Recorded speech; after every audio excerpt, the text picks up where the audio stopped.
The Department of Cooperative Governance and Traditional Affairs Minister Velenkosini Hlabisa has briefed Parliament on the Spaza shop registration process, among others. For more on this, we're joined by SABC News reporter Abra Barbier. Good afternoon, Abra. Thank you very much for joining us. Let's start with just that briefing. What exactly came out of that briefing a bit earlier?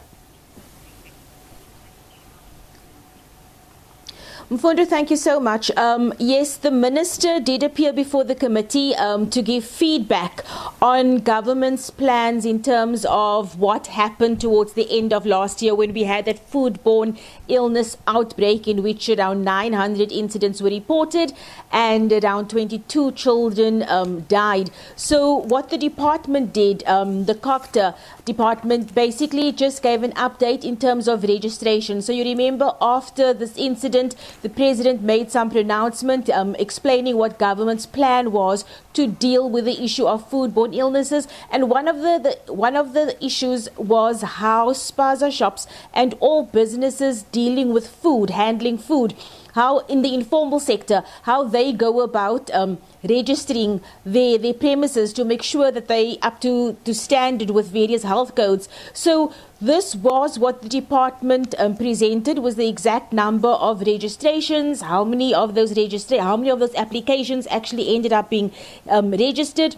But what MPs were more interested in was feedback on exactly what's happened in terms of those who were implicated in those incidents, the Spaza shops which had direct links to some of the deaths and some of the incidents. This is what MPs were more concerned about. And in fact, they went on and on, but they were saying, kids had to die in order for us to get to this point. And they were also asking lots of questions about foreign nationals and how many foreign nationals run Spaza shops in this country, and how many of them are asylum seekers, and how many of them are legally in the country. The questions were mostly around that issue. And what the department and the minister rightfully said was that there were various entities involved in this action in terms of fighting the foodborne illness crisis, and that they as Cooperative could not necessarily answer all those questions. All that they could say was in terms of those who were implicated in the deaths, that those Spaza shops were shut down, but they couldn't give all the answers that MPs wanted, and that's why the minister said that they should have another meeting going forward in which the health department, home affairs, who deals with immigration laws, all the various departments should sit down and answer the questions. One interesting thing that the minister did say was that for many, many years, this industry has basically been largely unregulated and it cannot be fixed overnight.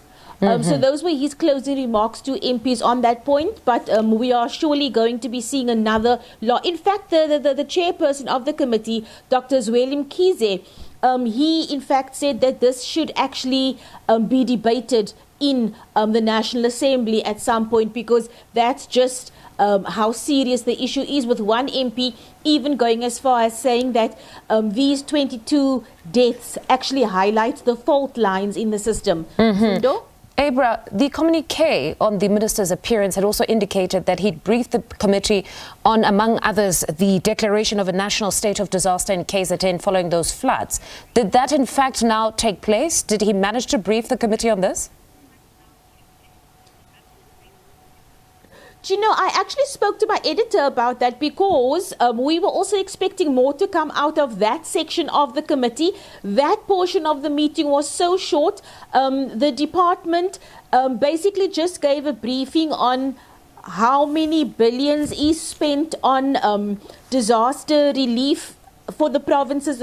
They were basically speaking about processes, that this is how provinces go about applying for disaster relief, and then there were some technical discussions about the actual applications and the nitty-gritty we were expecting in terms of the actual floods happening at the moment. That didn't come out of today's meeting, and it looks like there is going to be another follow-up. I think the finance minister did write a letter, and there will be a follow-up meeting in terms of how budgets are allocated. But it was all about the process of allocating budgets and not what we were really expecting today. All right, Abra, thank you very much for that reportage. That's SABC News reporter Abra Barbier speaking to us there.